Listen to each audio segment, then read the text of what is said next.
And we are live. Hello, guys. Bear with me. Getting a little anxiety right now. I get it from time to time. Chest gets a little tight and all that. Oof. Comes here and there. Don't quite know why, but hit me right before we went on. You guys are making me nervous. So hello, guys. Welcome to Jay and Toby's True Crime Afternoon. Today on the show, an Army officer sues 2 Virginia police officers after his violent traffic stop footage goes viral.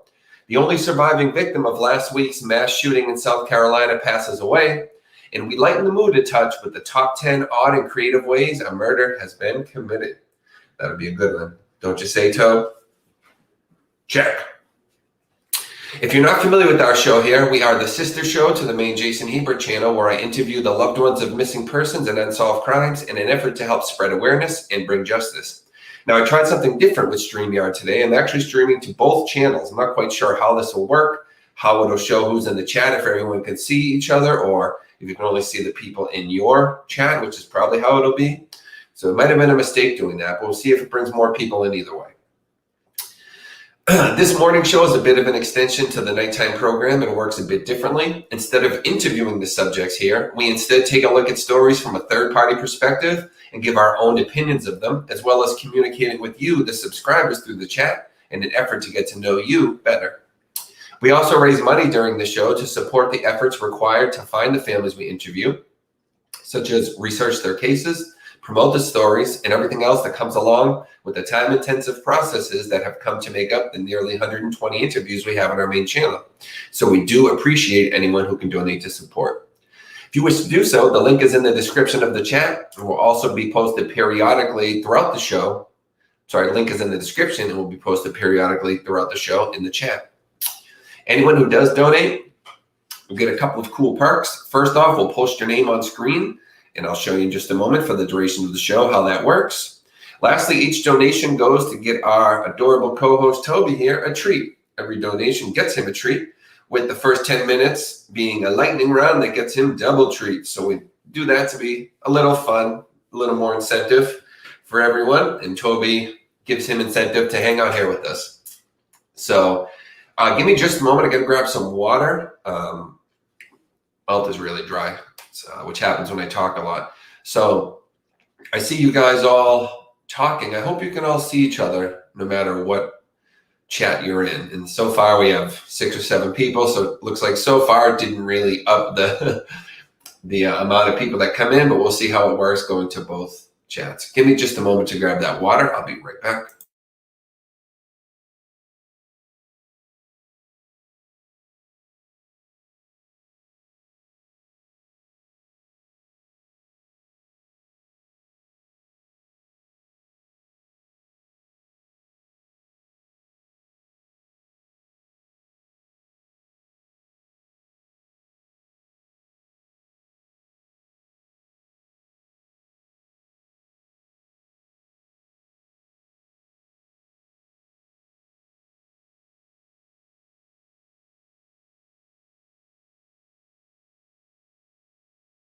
All right, guys, so sorry about that.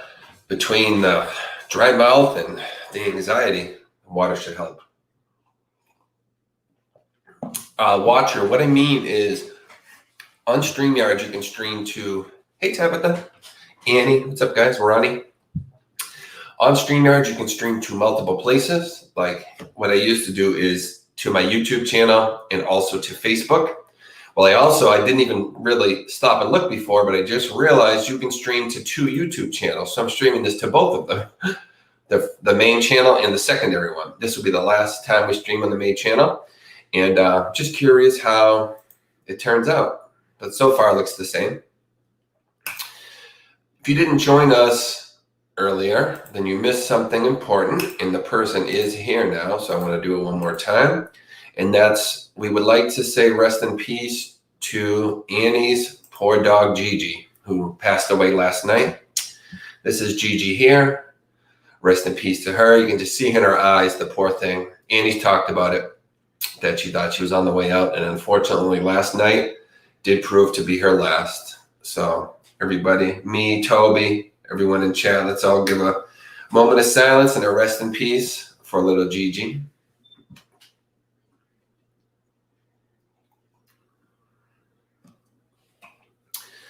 It's never a easy thing to lose a pet. You were bawling in 10 lanes of traffic. No. Tabitha, Annie and Watcher are here. If you can't see them, then what that means is I was correct that people, depending on which channel you went to, you might only see the people in your group. Does that make sense? Because I'm streaming to both channels. So that might have been a mistake, because you guys participating in the chat is like one of your favorite things to do.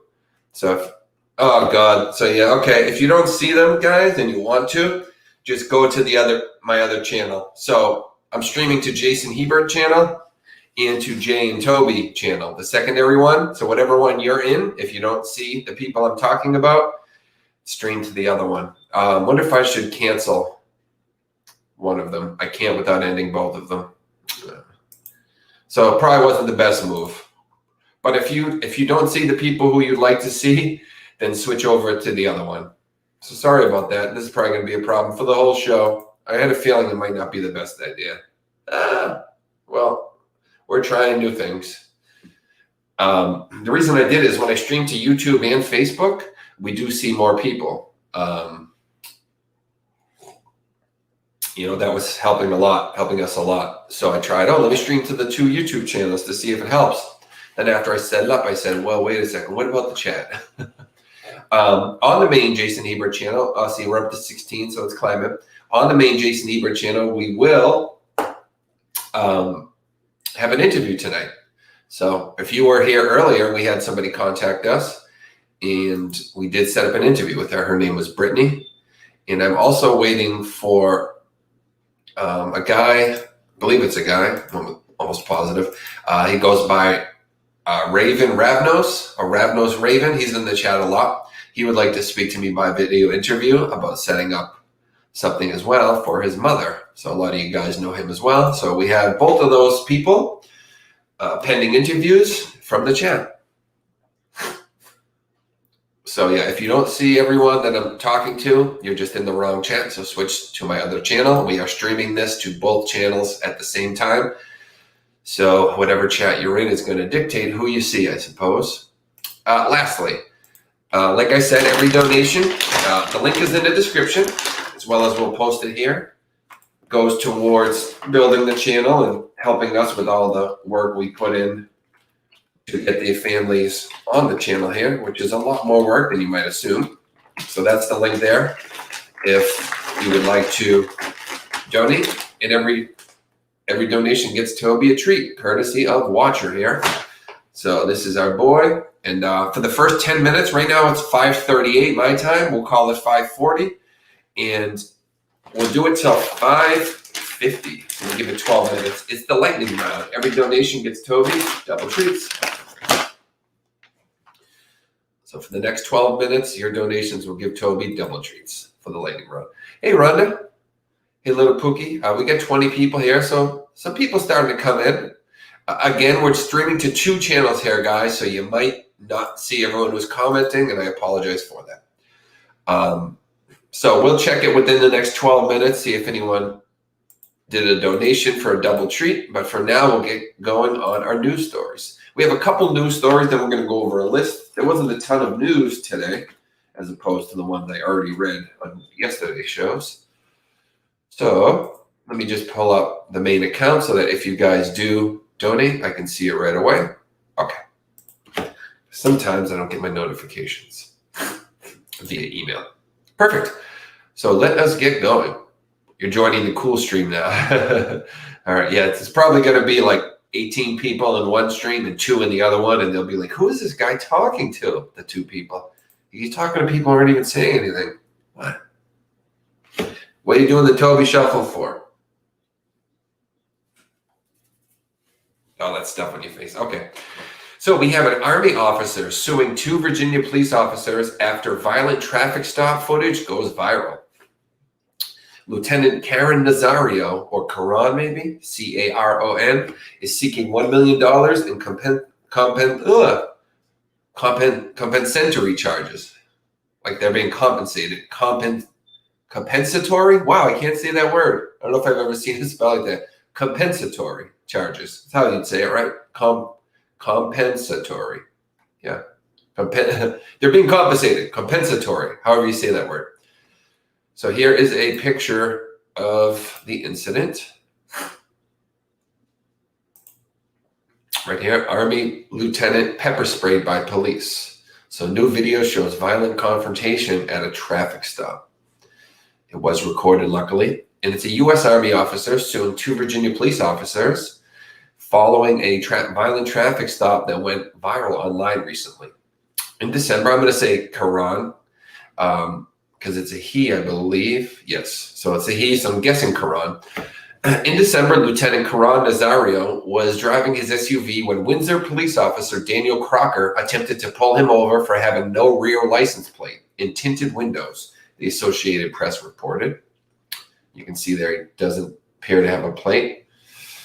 Some states you need to have the back one in every state. In some states you don't need the front one, I believe, but can't not have a back one. The vehicle was new, and Nazario didn't have permanent license plates just yet, but had, quote, cardboard temporary plates on the inside of the rear window, according to Nazario's lawsuit, as cited by CNN. I don't know that you can do that. I don't think so. The Windsor Police Department did not immediately respond to people's request for comment. According to a report Crocker submitted after the incident, which was also included in the court filing, Crocker said the Black and Latino military officer was, quote, eluding police, and he considered it a high-risk traffic stop, according to the AP. Nazario's attorney, Jonathan Arthur, told the outlet that his client was attempting to stop in an area with better lighting for officer safety and out of respect for the officers. At the time, another officer, Joe Gutierrez, then joined in on the pursuit after hearing Crocker's call as Nazario drove his SUV to a gas station. There, according to Nazario's complaint obtained by the AP, 2 officers got out of their cars and drew guns at Nazario, I'm guessing because they did consider it high risk. Nazario says, I'm honestly afraid to get out. The officer says, yeah, you should be. The fact that an officer felt emboldened enough to state that is the problem. Officers with no fear of consequences for their actions. This is from the NAACP with them posting. And qualified immunity, they write. This is him sticking his hands out. He looks pretty scared. I'd have to see the whole video to decide where I sit on it, because these aren't always black and white, no pun intended. And there are definitely both scenarios happen where the officers are completely out of line, and then sometimes it's the person in the video completely being a jerk, doing everything wrong, and causing the officers to obviously be scared for themselves. So I haven't seen the footage. I'm not super familiar with it. We can play it in a bit if you guys would like. I don't know much about this. I'm just reading the news. Hey. Footage of the incident obtained by multiple news outlets shows Nazario questioning the officer's actions. What's going on, he says in the video taken with his cell phone before one of the officers questions how many occupants are in the vehicle. Then the officers tell Nazario to open the vehicle door and step out, to which he tells them, I'm not getting out of the vehicle. What's going on? That's not a good move. Really shouldn't tell police that. They order you to do something, you have to do it. As officers approach his vehicle, Nazario's heard saying, I'm serving this country and this is how I'm treated, before Gutierrez responds that he is also a veteran and learned to obey. In another moment, Gutierrez is heard telling Nazario he was fixing to ride the lightning son, a slang reference to the electric chair. Woo! Well, that's not a good thing to say. So we have a lot of people posting things. I guess this is a video. I don't think you guys can hear it. Let me hang on. Let me share it while playing my audio. I'm just coming back. It's Toby likes the sound of compensatory. Chris says, can I send you cases I would like someone to look into? Absolutely, Chris. Send them to my Facebook or jasonhebert100@gmail.com.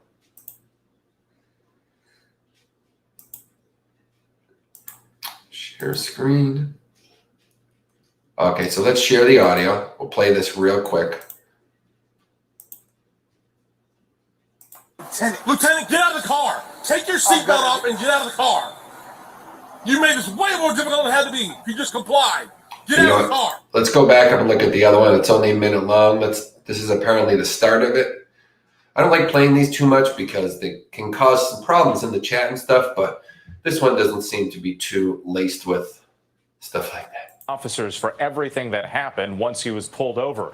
Here's ABC's Alex Brachet. Let's take a look here. It's a minute and 50 Tonight, seconds. 2 Windsor, Virginia police officers are being sued by an Army second lieutenant, claiming his rights were violated during a traffic stop captured on multiple cameras. Felony traffic stop. Put your hands out the window. Police body camera rolling as an officer attempts to stop in early December for a missing rear plate on the SUV. Army second lieutenant Karan Nazario behind the wheel, pulling over at a gas station 100 seconds later and starting his cell phone camera. He had picked a well-lit place to stop, his lawyer says, for safety. He does have a plate, a temp plate taped to the back window of his brand new car. But as seen on the video, the situation goes south quickly as... First off, let me say this. I don't like to take sides in these kind of cases, but you know what you don't want to do when you pull over? Ignore everything they're telling you to do with a face like this. Like, just because you flip your video camera on doesn't mean you're in the right automatically. You know, you flip your video camera on, but listen to what the officers are telling you to do. I mean, I don't get it. You know, I'm going to leave this one alone, guys. We get the idea. But from what I can see, you can't just do that. More than 20 just stop. times they order him out Not of the listen to car. anything they say and be like, Get out of the car. why? What the hell, man? I'm not doing that. I'm honestly You can't do afraid that. to get out. And it's like, just because you turn the video camera on, it seems like people think like, haha, video camera's on, you can't do anything now, and I'm in the right. Who cares that you're recording it? And again, it happens both ways. It happens plenty of times when the officers are in the wrong, believe me, I get that. But you can't just flip a video on and do everything wrong and then act like you're in the right. I don't know. Anyways, that's my take on it.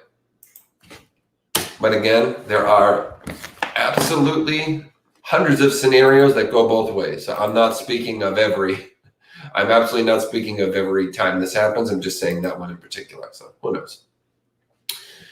Next story. 6th victim of South Carolina shooting, who initially survived, has died. We are all heartbroken.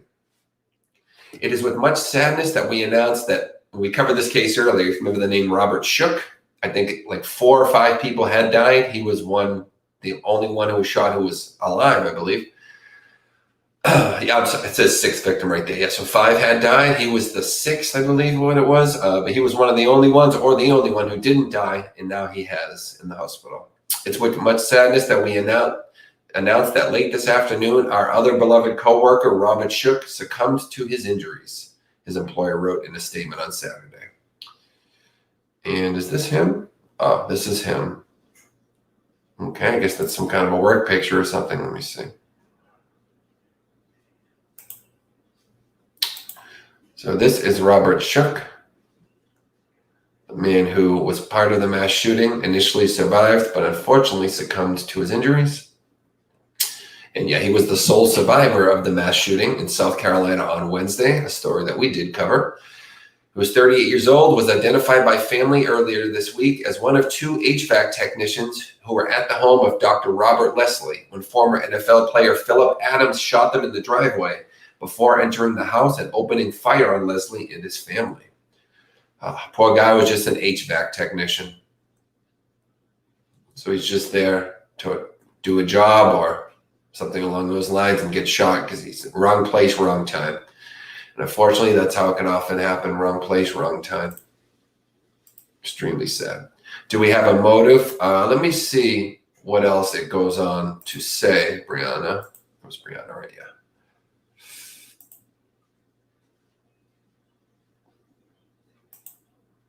One more minute on the lightning round. It looks like we didn't get the lightning round today, Toby. Sorry, buddy. Wah, wah, wah. He's like, what? You can't do that. GSM Services, which employ both air conditioning technicians, announced the news of Shook's death on Saturday evening. The York County Coroner's Office also confirmed Shook's death in a statement to People. It is with much sadness that we announce that late this afternoon, our other beloved coworker, Robert Shook, succumbed to his injuries and passed from this earthly world. GSM Services wrote in a statement on social media. We are all heartbroken, the statement continued. Please keep this family in your prayers tonight and in the coming days as we all face this together. After surviving the shooting, Shook was transported to Atrium Medical Center in Charlotte, North Carolina, where he eventually succumbed to his injuries, according to the coroner. So far, it doesn't go over a motive. However, it might. Let me see.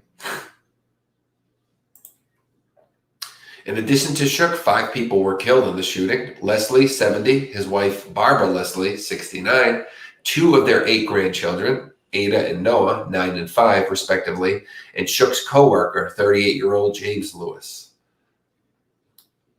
Let me see. It's just saying a lot of good things about him being a good worker, a good father.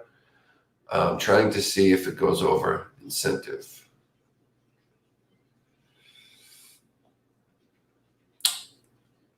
Let me see. It's a long one, guys.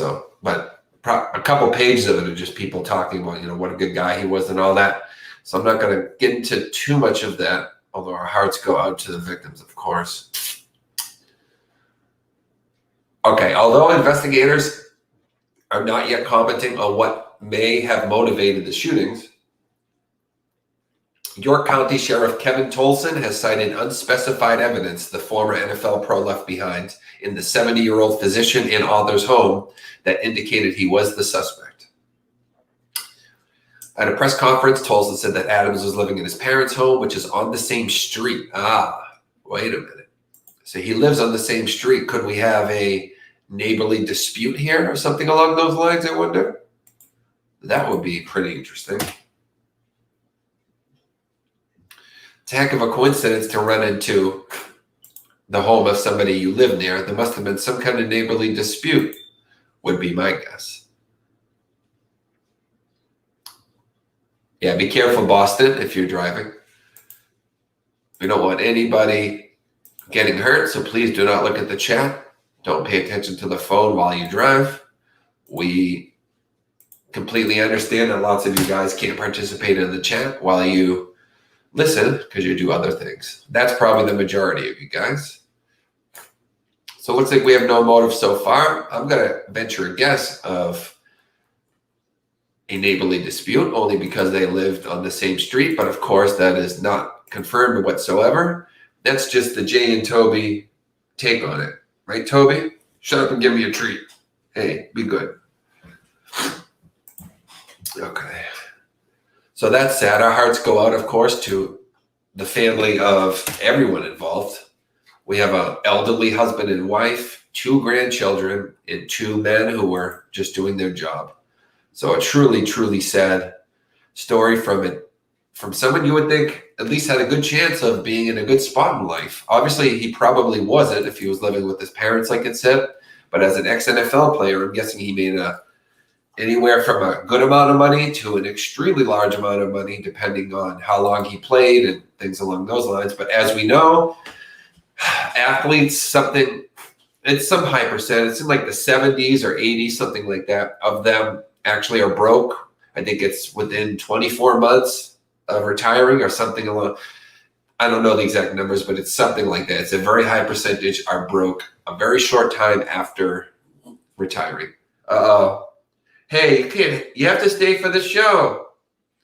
People don't even give you treats. It's half the fun. I think he's going to start whining, guys. He's doing the thing. If he does it a couple more times, I'll have to let him down for a bit. That's what he does. He gets louder and louder until you do what he wants. That was one thing driving. On the other one, can't play down here. It's 10 lanes of crazy people. I've never driven anywhere like this place. Where is it? Where exactly are you that you're talking about, Watcher? Toby looks sad. I know. He's like, I don't get anything.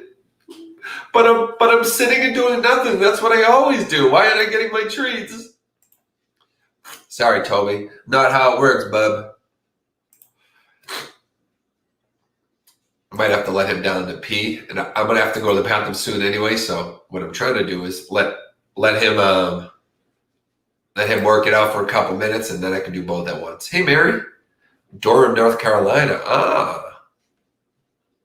I see. I didn't know if you meant like a certain highway or what.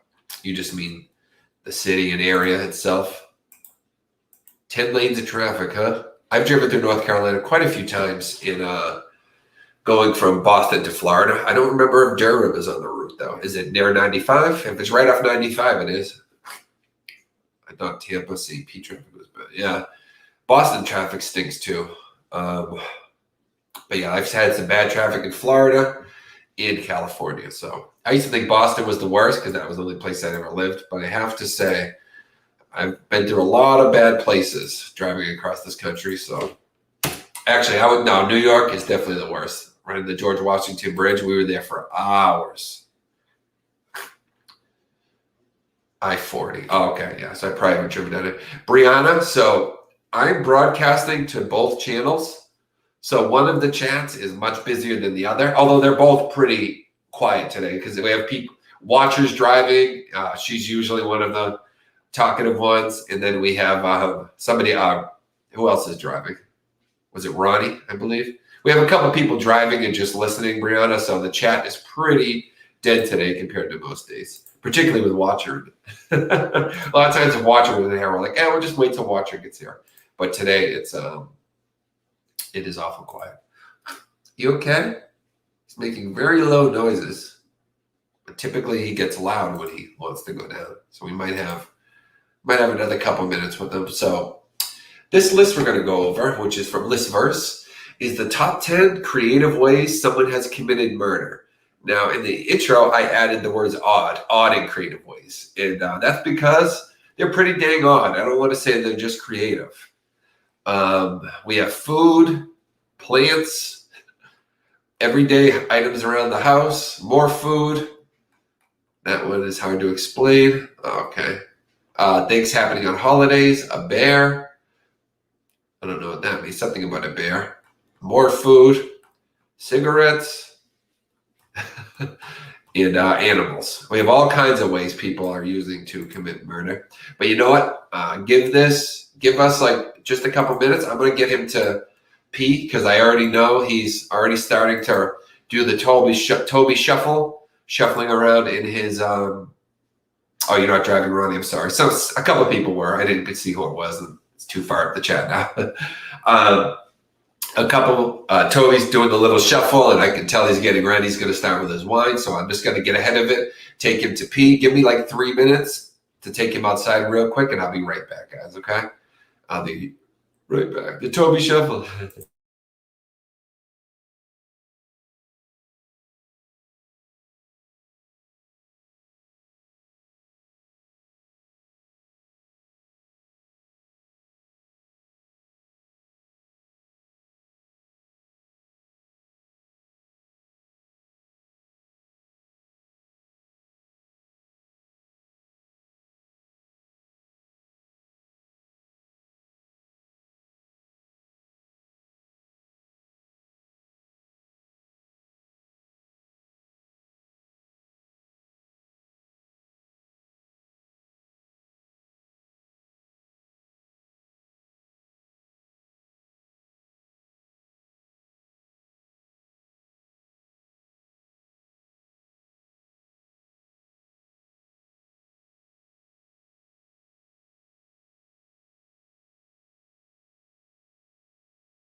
We lost 5 people. Okay. Sorry, guys. Had to take him out to do a little pee-pee. And, okay. Yeah, and lastly, I forgot to tell you guys when I said that we put your name up for all to see to give you the grand credit of being a supporter. I forgot to do that. Sorry about that. Better now.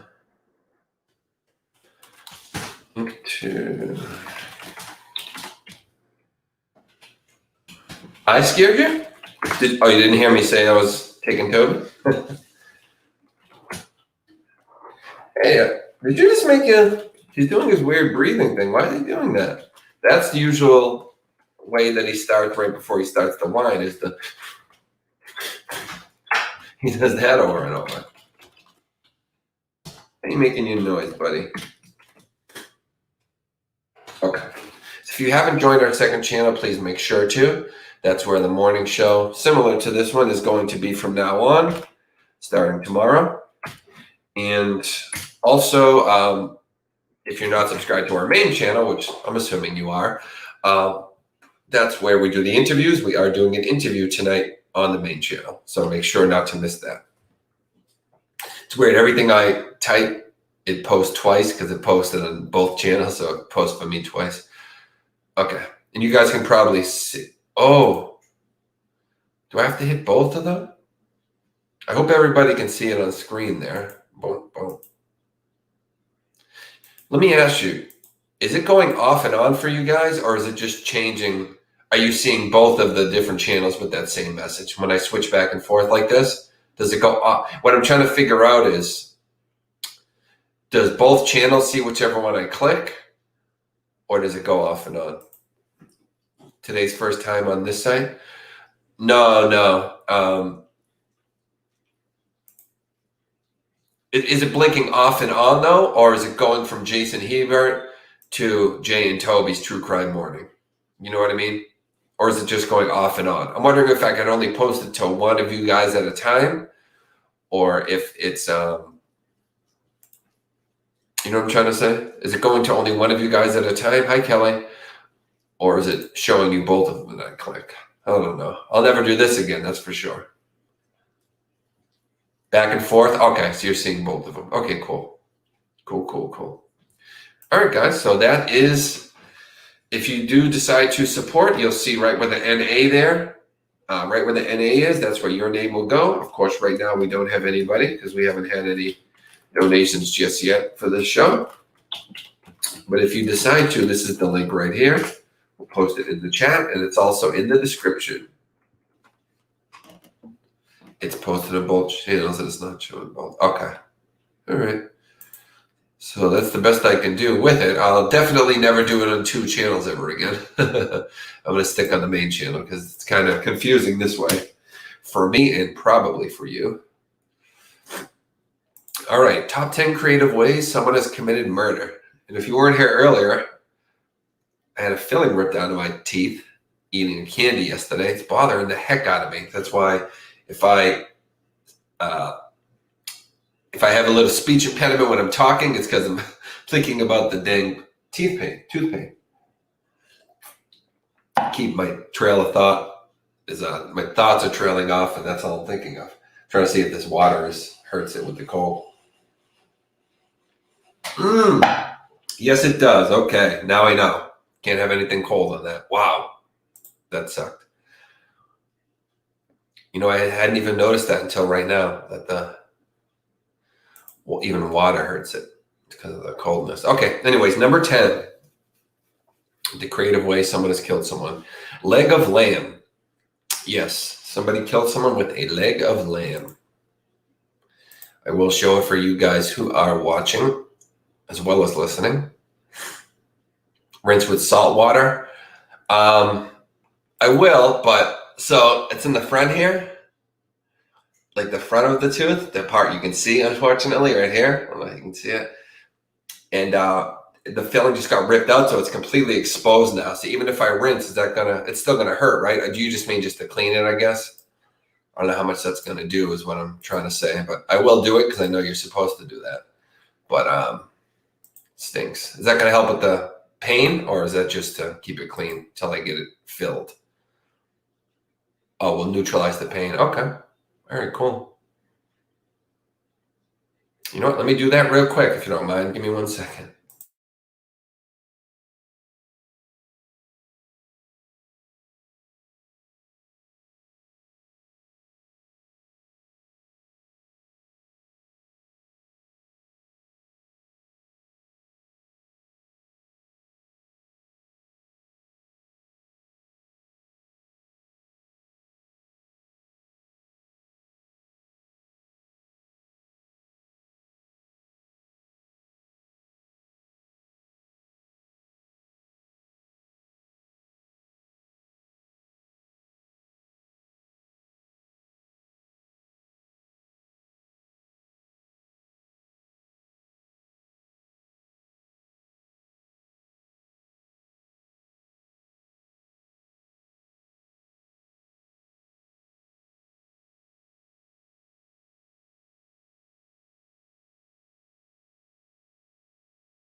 All right, just washed out with the salt and water, and it didn't hurt. But I'm guessing that would have been the case without the salt, just because it was warmer water. It's not hurting. Hey, we had 5 more people come in. All right, guys. Well, let's get started on the most creative ways that someone has killed someone. So number 10, leg of lamb. Bludgeoning your husband to death with a frozen leg of lamb may not be your go-to, but when opportunity strikes, anything will do. A character named Mary. Are you kidding me? Wow, I really should have taken more time on this list. This isn't a story? I thought this was real. Okay, it's fictional. I'm not going to read this list. Oh my God, guys. Hang on a second. I'm sorry. I'm sitting here with a list of creative ways and stories. What am I doing?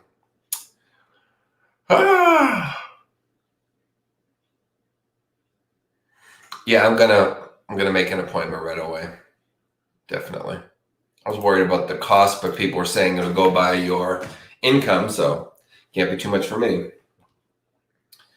Hang on 1 second, guys. Let me find a better list. I'm so sorry. That Crime and Mystery Archives. That is a fictional list. I don't want to read that. I've read that something already. Oh, hang on.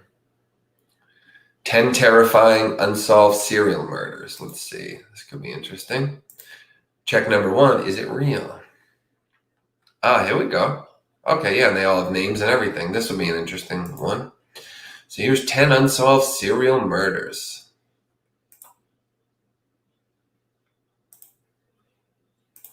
I've seen pink Himalayan salt. Where have I seen it?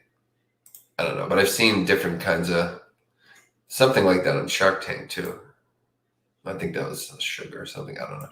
But yeah, I've seen Himalayan salt. Looks good. That's a story my kids read in school, Sabrina. Yeah, I pulled it up, and usually I'll like look at the titles real quick. I'll just to see like, oh, does this sound good? So I read the headlines quick. Sometimes I'll read the stories real quick, but this time I didn't. So as soon as I started reading it, I went, oh my God, it's fictional. Nobody wants to sit there and read a list of fictional crimes. All right. So it says our audience here at List First has a bit of a fascination with serial killers. Humans seem to have a morbid curiosity about the monsters who perpetrate these serial murders. It's even the subject of our most popular list of all time. We like to think that these murderers will eventually be hunted down and caught, but of course, this is not always the case. Some serial murderers elude capture for years, even decades, and some are never caught. Any of the 10 people below may still be roaming the streets today. Number 10, the February 9th killer. Wonder if they killed this February 9th. On February 9th, in a suburb of Salt Lake City, a Hispanic woman was attacked and murdered while alone in her apartment. Incredibly, the same thing happened twice in both 2006 and 2008.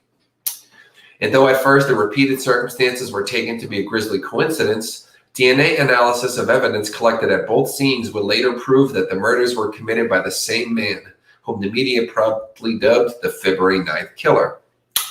In the 2006 case, the victim, Sonia Mejia, was pregnant when she was assaulted and strangled. A few items were stolen from her apartment, but none of them ever turned up. In the 2008 case, Damiana Castillo was strangled in her apartment about a mile away from Mejia's place. In both cases, there was no sign of forced entry, and while the investigative agencies involved were and still are extremely reluctant to label the perpetrator a serial killer, I was going to say, it doesn't have to be more than two.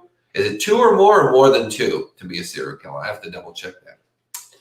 That certainly seems to be an apt description of a man who kills two women in a very similar fashion on the same date, 2 years apart. Well, that's true, but it has been 13 years, so I have to question if he's still alive or if it was a coincidence since it was only twice. I'm not 100% sure on that one. While police have a vague description of the killer, they're not saying how they arrived at it. And while they have a DNA profile, they don't have a match for that profile, meaning that unless the perpetrator is eventually made to surrender a DNA sample for some unrelated crime, he may never be caught. They should just call it the whole world. Everyone has to give DNA. If you didn't do anything wrong, what are you worried about? Is that too much? Am I wrong for thinking that? Is that like violating free will too much, or what do you think? I'd be down for it. Yeah, come get mine. I don't care. I haven't killed anybody. You can take it. Not that everyone who didn't want to give it would be a killer, of course, but people who have killed sure would want to give it. I'll tell you that much.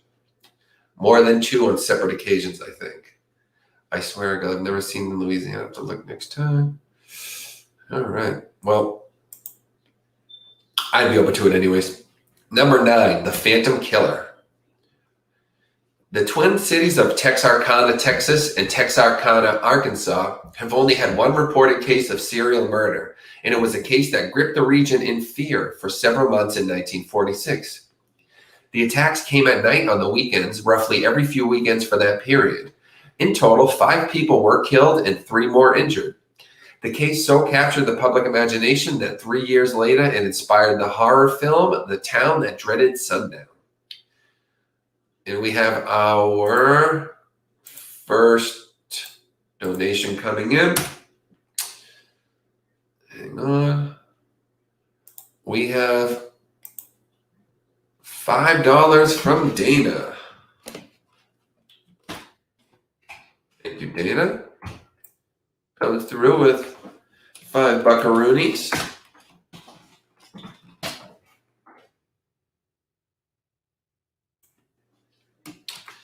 Thank you so much to Dana, everyone. Doesn't look like it's the same Dana that has that's a fairly consistent donor. Unless you've changed your name in the PayPal or whatever. I think it's a different one. Yep, Sabrina, nothing to hide over here. But some people just, they'd say like violation of rights and stuff, so I can't really argue with those people. They have a right to feel that way. I just personally wouldn't mind. And say thank you, Dana. Yeah, thank you, Dana. You're the best. I love my treats. You have to check it, make sure it comes from Pakistan. That's the only place there are real Himalayan salt mines. Ah, interesting. Why is it not called Pakistan salt then?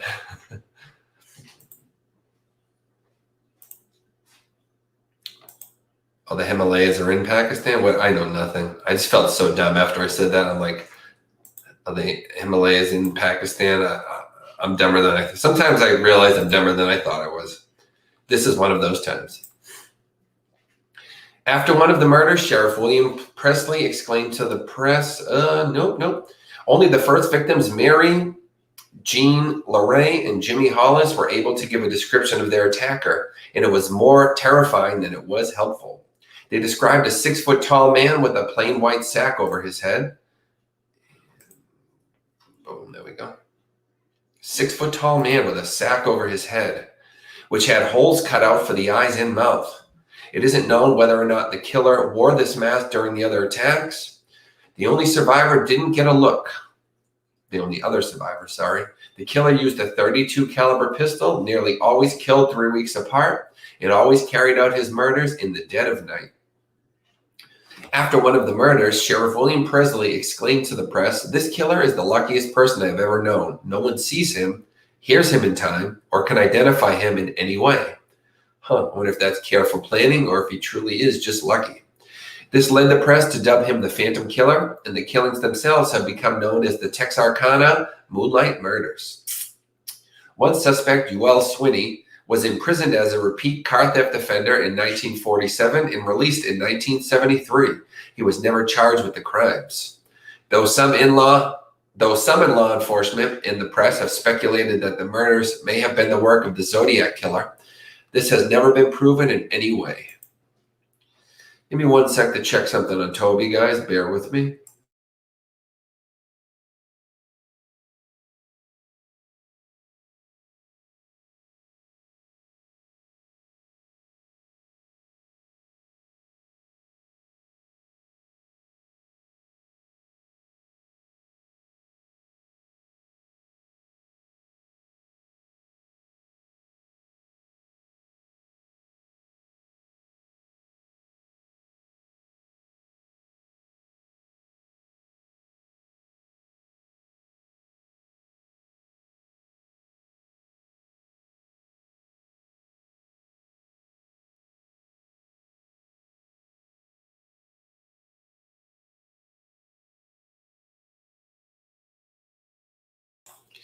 All right, guys. Having allergies like crazy, guys. I'm sorry. Ugh. Number 8. Let me see. Kind of sounds like the rosewater situation. They say the only really good stuff comes from Bulgarian roses, so I guess you have to check. What's rosewater? I'm not super familiar with that. You can find it in McCormick spices at any grocery stores.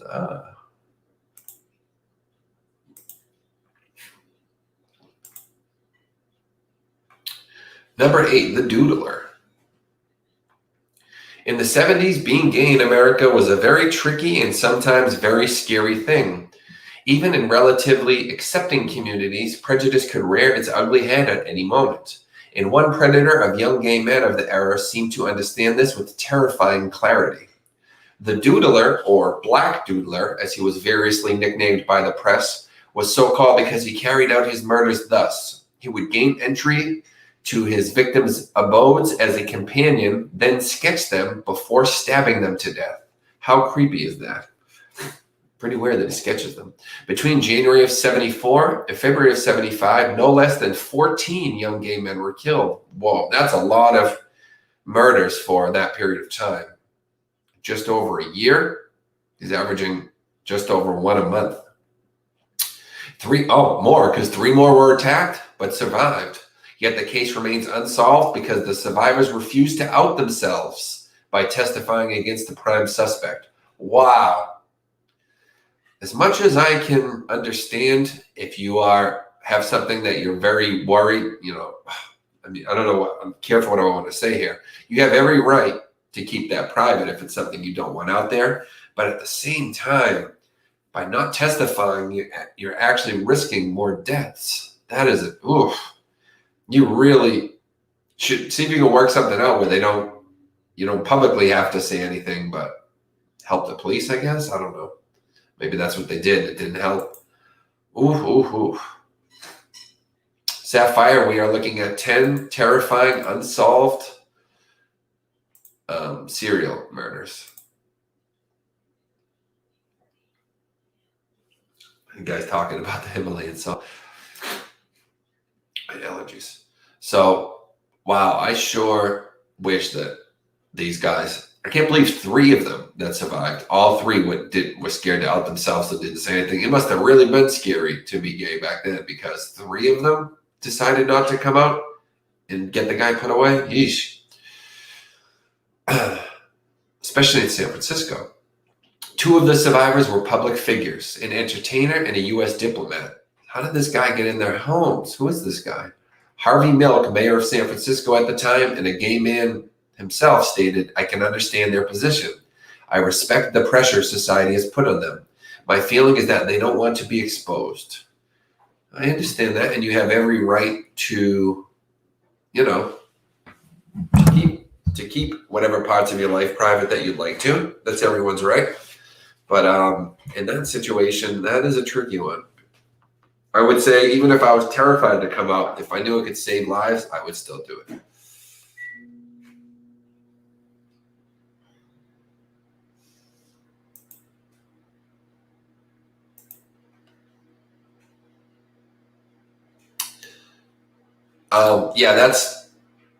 We're just reading stuff out of an online site. It's a list. We read some news earlier. Now we're doing a list. But just so you guys know, we are doing an interview tonight on the main channel at 9 p.m. Eastern time. So just under 3 hours from now. So do make sure to watch that, please. It will be a missing persons interview. We had a guest in the chat earlier, and her dad's been missing for 26 or 27 years. Imagine that you weren't outing yourself. In the 70s, you were outing your job, and automatically put you in a circumstance that someone else may hurt you in the future. Yeah, no, I get it, Jill. That's why that's why I keep saying that I understand and they have a right to their privacy. That believe me, I'm not totally jumping on they should have did it trade. It's just oof, that's a tricky one, Tough one. That's a tough one. But I totally understand that they're scared of themselves getting hurt, so that makes sense. And that's pretty crappy that they had to deal with that. So in some places you still do. It's a lot more accepted nowadays, but that doesn't mean it's 100% accepted. Number 7, West Mesa bone collector. In February of 2009, and by the way, this one, when I was going to do my road trip, still deciding how I'm going to do it. Financial reasons, obviously. But if I do get to put it together fairly soon, the West Mesa bone collector is one of the places I plan to stop, West Mesa, to check out that case and the sites involved in that case. In February 2009, a dog walker discovered a human bone on what's known as the West Mesa of Albuquerque, New Mexico. The discovery resulted in the largest crime scene area-wise in U.S. history, the dumping grounds of an unidentified killer known to locals as the bone collector. The remains of 11 women, all prostitutes, were eventually excavated from the area. In the years since, not a single shred of promising evidence has been unearthed. This one blows my mind. No DNA, no potential murder weapons, no possible character descriptions. Nothing has been found. Sex workers in the area still live in fear of the killer, even though no murders associated with him have been reported for years. Some unscrupulous clients even gained the compliance of prostitutes by suggesting that they might be the killer. He is their boogeyman, said the founder of Safe Sex Work, a local nonprofit. Wait, what did they gain the compliance of prostitutes? How would that help gain the compliance? Did they want them to do anything and they tell them, do what I say or it might hurt you, it might be me? Is that what they mean? Yeesh. I know, Sabrina. Imagine that kind of world, huh? Where people just did their own thing and stopped worrying about what everyone else did. And hurting people because of things that really have no bearing on you. People can believe whatever they want. You can believe whatever I do is right, not right, whatever, That's your right to agree with or disagree with it. You just can't hurt me and kill me because of what I believe. That's a whole different story. But you're allowed to think in your head, I don't think that's right. That's fine. Go right ahead.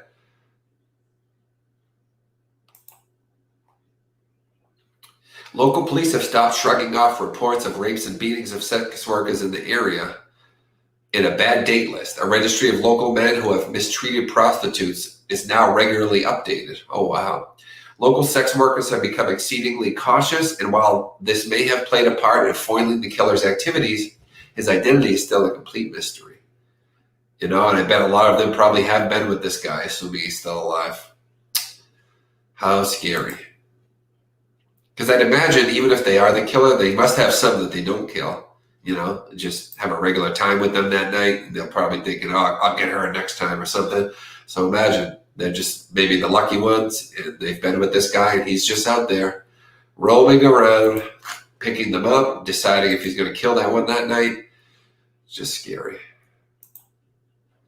All right, guys, we have had one supporter to the show so far tonight. We do appreciate Dana. If you would also like to get your name up there on the leaderboards, this is the link to do so. It's also in the description. We appreciate anybody who does support the show, which goes towards helping us put together our stories and finding the families and things along those lines. Number 6 is the alphabet murders. In the early 70s, a series of brutal killings shook the area around Rochester, New York. The victims were all young girls, but that wasn't all they had in common. Carmen Cologne, Wanda Walkowski, and Michelle Mayenza also happened to have alternative initials. Oh no, alliterative initials. Oh, CC, WW, and MM, huh? Leading the press to initially refer to the incidents as the double initial killings, later revising this to the much punchier alphabet murders. Many people were questioned in relation to these crimes, and one suspect who killed himself shortly after the final murder was for a long time thought to be the most likely culprit. That is, until he was posthumously cleared in 2007 by DNA testing. Likewise, an uncle of one of the victims was thought to be a prime suspect. He was never charged and was subsequently cleared when DNA testing became available.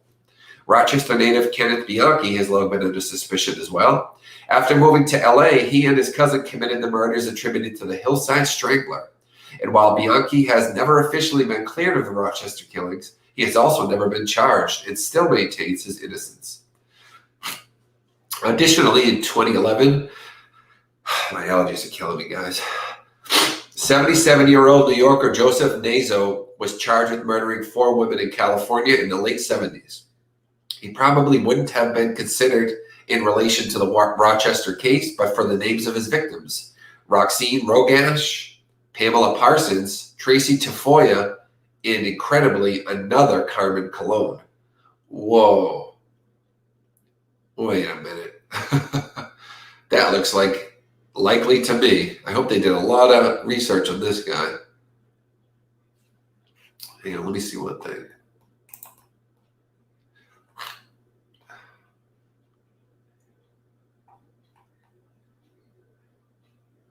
Hang on.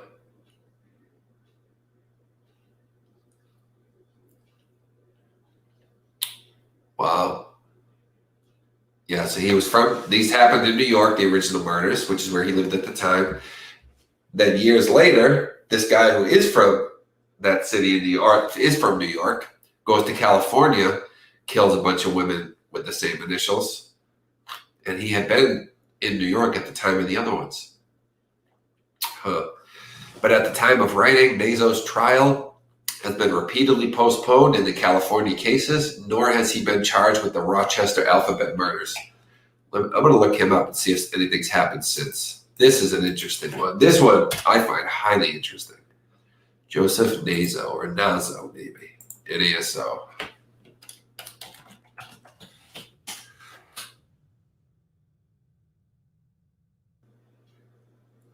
Oh, says he sentenced the death for the murder of 6 women. Does that mean the California ones were, no, because that would have been 7, right? Wasn't it 4?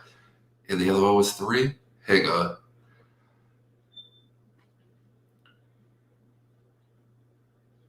Oh, wait. Tracy Tafoya, Pamela Parsons.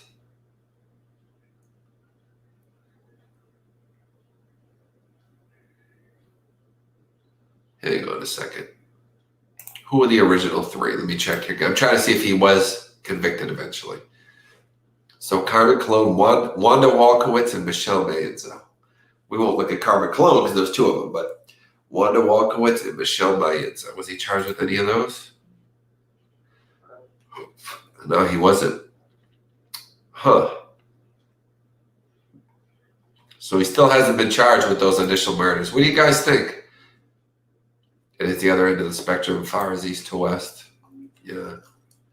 I have to say, I think this guy's a likely suspect. I mean, who else? How many people could there be doing that? You know, killing people with the alliterative, I guess it's how it's said, initials. Hey, Elizabeth. Hey, we got another Ferguson. Spelled a little differently than our Annie, but similar name. Wow. All right, guys. The next one's the Monster of Florence. My allergies are really getting to me, so I'm going to try to go pretty quick here and finish up. Well, we're already an hour anyways. Plus, I want to make sure we're ready for the interview tonight, so I don't want to go too much longer because I got to take a little nap before I start preparing for the interview. Make sure you watch that tonight, guys, 9 p.m. on the main channel. So you know what? The second half of the list, I guess we could save it for another time because I didn't realize we're already at an hour and it's later than I thought. I can read you guys the entries. We got number 5 is the Monster of Florence. Number 4, the Highway of Tears murders. That one I've been wanting to do for a while in Canada there. The Paturas Park murders, Paturis. That's in Brazil, Sao Paulo, Brazil, Paturas Park. Bible John. And lastly, the Boston Strangler, who actually was living in my hometown when they caught him. Hey, Brittany, you're catching the very end of the show. But yeah, Boston Strangler did live in my hometown when he confessed. Not when they caught him, but when he confessed to doing it. So we still don't know if that was him. It's kind of weird. Some people think it is. Some people think it's not. Oh, I'm sorry, Sabrina. I start finishing up right as you donate. I apologize. Are you going to be here for the interview tonight, Sabrina? Hopefully I can make it up to you that way. Sabrina comes in with an $8 donation. Thank you so much, Sabrina. We appreciate you so much. Lovely, Sabrina. Brittany, I'm having a good day. How are you? And we're doing a lightning round at the end of the show. So we'll take a couple of minutes to give Toby his 2 treats from Sabrina's donation. And if any other ones come in the next 2 minutes before we finish up, I will get Toby another double treat. See, I told you to hang on. We got treats for you. See? Always be patient. You never know, Toby. This is what I teach you. This is what I'm trying to teach you in this world.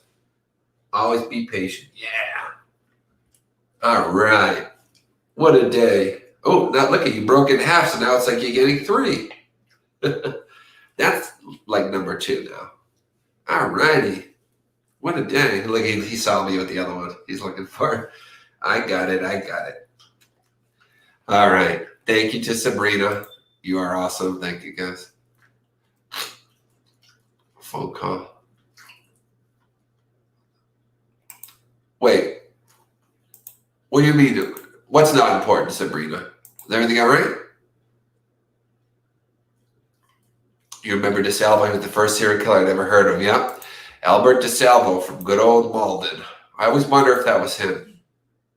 He didn't live very far from where I lived in Malden. Wasn't super close, but it wasn't that far.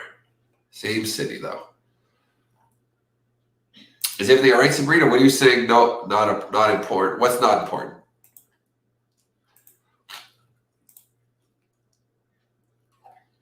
I'm trying to think of what I said. What did I ask if you're going to be there tonight? Sweet Toby. All right, everyone. Well, we are finishing up here. And we're just about done. So that'll be it. Thank you so much to Sabrina and Dana for donating during the show. Make sure you join us in 2.5 hours on the main channel. We will be doing another interview. I'll get the link up in about an hour and a half, 2 hours from now. And then we will start it shortly after. It's going to be a good one, guys. It'll be a doozy.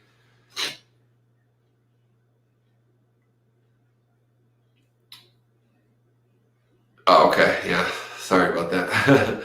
I didn't realize the time. It's already 1 o'clock and it's already 6:30. I got to start preparing for tonight's interview. So I don't want to Don't want to be left in the cold and not know anything about it. So, all right, guys, I love you, and I'll see you in a few hours. Take care, and I'll see you then. Bye-bye from me, and bye-bye from the toaster. Bye, everybody.